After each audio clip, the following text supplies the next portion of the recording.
What a lovely welcome to the site of today's painting inspiration.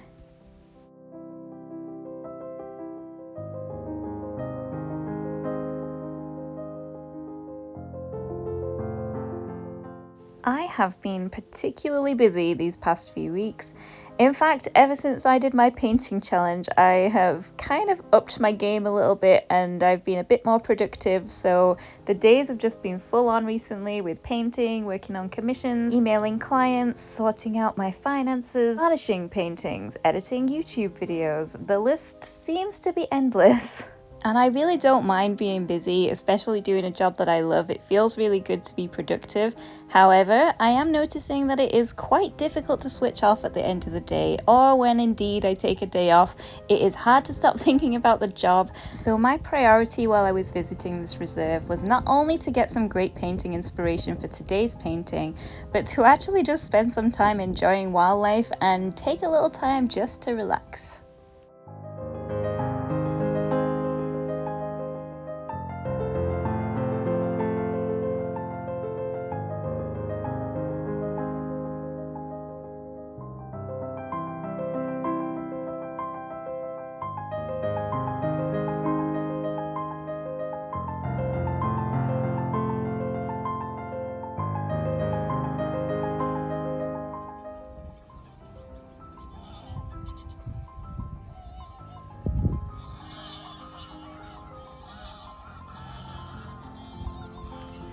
Going to show you the great crested grebe, and it's just gone underwater. So let's look at this moorhen instead. Oh, there they go. Oh wow, I think it's got a fish. One day I will invest in a camera and you can enjoy these wildlife scenes in high definition. But today is not that day.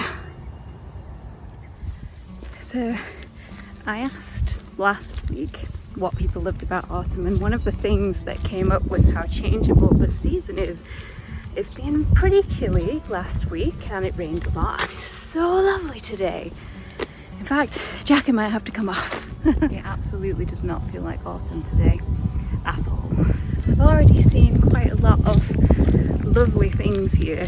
I'm a bit spoilt for choice, I've got to say, for this painting, but the problem I have is I have this phone, I don't have a camera, so I'm seeing lots of really nice things in the distance. So now I'm trying to find something that's a bit closer up that I can actually paint. So that is the current challenge. And it most definitely was a challenge. There was so much wildlife around this site wherever I looked. In the background of this footage there's a little egret and a grey heron, and in the foreground there are some ducks, so there was stuff to paint all over. But working with the phone meant that it was difficult to see all of this in any amount of detail, so I tried looking a little bit closer up for some other options for today's painting. A few gorse bushes were already in flower. There were some blackberries that some are ripe, some are still getting there. There was a lot of plant life out there and insects, and it was great being able to get up close to those. There were also some lovely sunflowers and other plants up around the visitor center, so I knew that I would have options if I didn't find anything out further along the site. There was so much color, so many flowers, so much insect activity going on around the center that I knew I would have backup options if I didn't find anything else, but I decided to do some more exploring and look for some invertebrates in a slightly wilder setting. Listening out for crickets, which I'm trying to make the most of because when the frost comes then that will be it for them for this year. So I'm glad there's still lots around. There is a lone-winged conehead in here.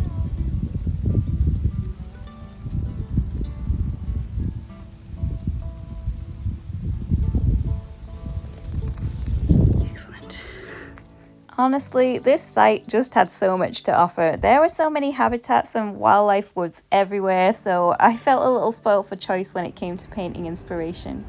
I love the light coming through the trees.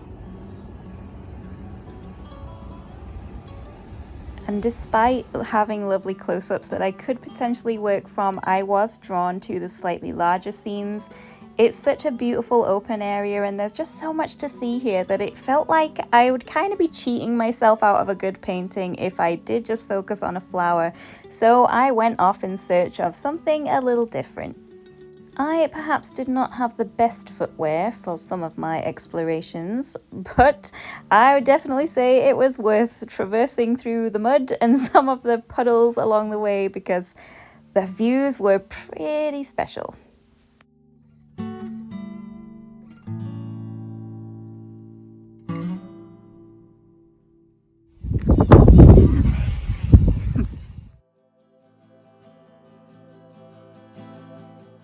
Some of the highlights for me, and it was difficult to choose out of all of the things I saw, were the many geese and the sounds of geese. That to me feels particularly autumnal, and also the wild horses that were at the site because I don't see wild horses very often. That's not something I come across.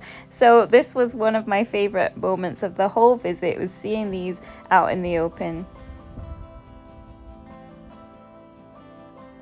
I don't actually know how well I've done in terms of finding painting inspiration today, because I mean it's beautiful, obviously it's beautiful, and I have seen so many things I want to paint, but I've also felt a need to have a camera today because this phone is really good for close-ups but maybe not for the things that are a little bit further away, especially those horses and the geese. That would have been nice to get a really nice picture of them, so I'm gonna have to look at that when I get back and figure something out.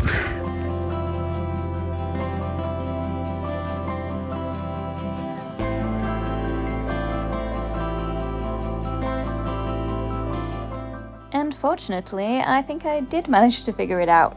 I think the easier and perhaps the most straightforward option would have been to paint one of the flowers from around the center. I got a lovely photo of a sunflower that would have worked particularly well, but I don't know, I just kind of felt like it didn't really represent the day. For me, the things that I loved about today's visit were the huge open skies with the red kites soaring, the panoramic views, the wild horses, the sound of geese, the lovely glint across the water where the sun was shining on it. It was beautiful, it was a lovely day, and I just kind of felt that if I painted one of the flowers, it wouldn't really represent that. So the wild horses it was. I headed back, I got a cup of tea ready, I got my 6x8-inch oil painting paper, and I was ready to go. I created a rough outline with burnt sienna and then I blocked in the background using some thinned down paint just to get a rough idea of where everything was going to go, and then I went over with a bit more detail in the later stages. The idea with this is similar to last week, it's just supposed to be a sketch rather than a high definition oil painting, and I wanted it to act as a snapshot of the day.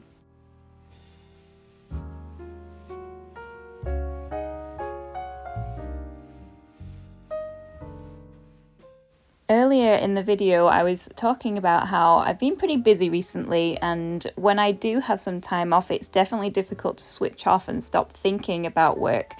And this is actually a very relaxing thing to go and do.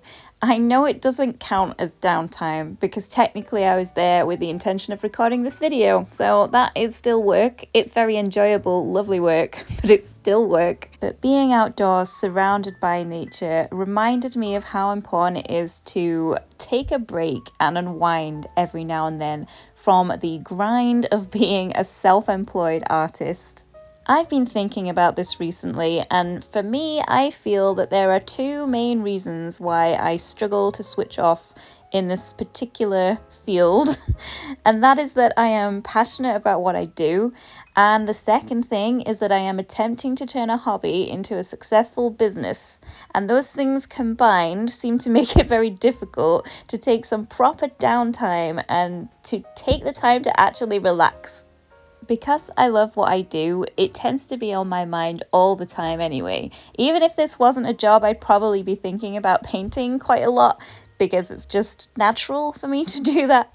When I put my paintbrushes down for the day and I step away from the easel and I think, right, that's it, it's time off, I don't actually stop thinking about the painting. Usually I'm going over what I need to fix when I come back to it, or I'm planning future projects. I might be scrolling through my photos to see if I can find some good painting inspiration for the next thing. I might be thinking about where to go for my next YouTube video or what I might want to talk about. There's usually always something on my mind that is painting related. Even if I decide to have a proper break and watch some TV, then my choice of program isn't always helpful. I have recently binge watched Portrait and Landscape Artist of the Year and all of the previous seasons, so that took a lot of time. And when I go on YouTube, it's usually to watch other artists, and I'm looking at editing tips or YouTube tips or how to make prints or something along those lines. It's normally research based rather than just purely entertainment based. So my mind is usually buzzing with painting information on a regular basis. And then when you add in the complication, was it a complication? I'm not sure, of trying to do this as a job rather than just doing this as a hobby, then that's when things get really interesting. It can take a lot of hard work and a lot of dedication to try and achieve the goal of becoming a self-employed artist.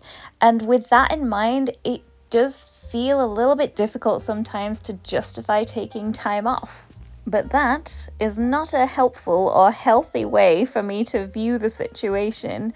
I shouldn't feel guilty for taking time off because a successful business in my mind is something that is built on having a good work-life balance, not just working all the time and not thinking about work all the time, even when you love what you do.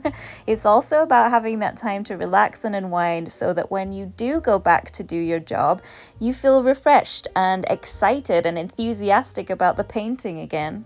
In the short term, the lack of a proper break just means I'm not very enthusiastic when I come back to my painting.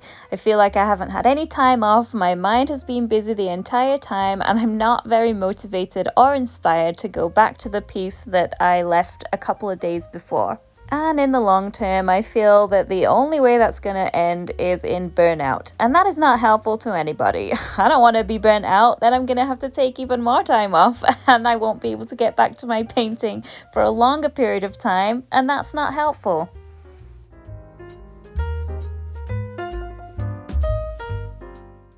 The visit to this lovely nature reserve was actually one of my first steps in trying to prioritize some downtime.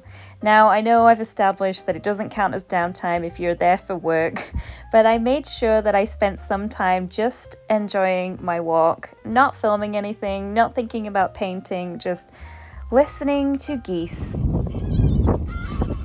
watching dragonflies, trying to identify birds.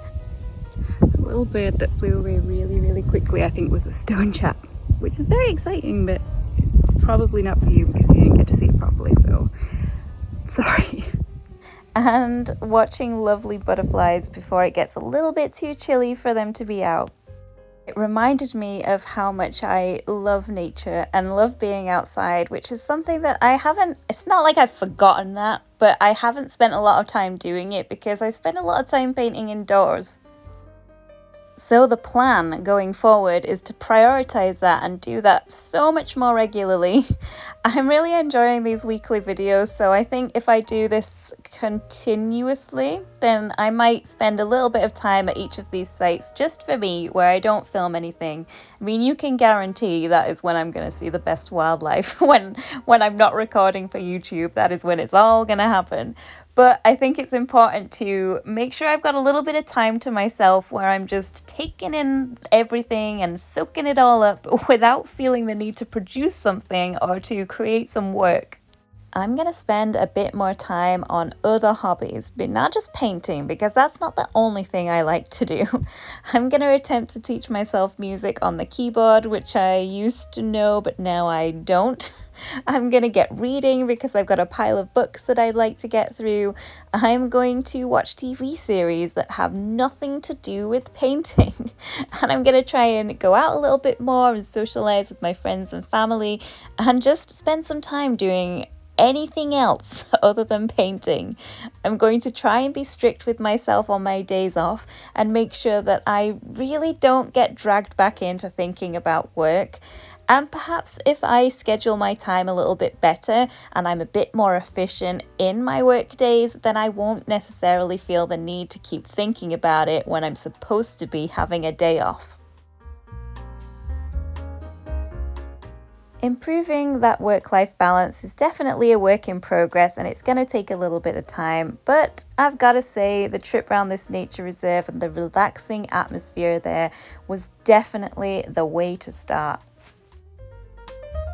And I'm pretty pleased with the painting that's resulted from that trip, and I am glad that I didn't do a painting of the flower and instead I focused on the landscape. I think I managed to include a lot of what made this place so special on this trip. I got the nice big sky in the background, the horses which were a big feature, some of the reeds that were blowing about in the wind in the foreground, and there is some shiny water in the background which just kind of made its way into the painting as well. I hope you enjoyed this week's painting and also the trip around the nature reserve to begin with. Let me know what you think in the comments. I love to hear your feedback. I really appreciated everyone who took the time to let me know last week all of your favorite things about autumn. It made me very inspired to go out in search of some of these lovely things that you mentioned. I would still like to hear more of those, so if any of you want to share that with me, let me know what you love about the season in the comments below. Thanks for watching. I appreciate it, and I'll see you next time.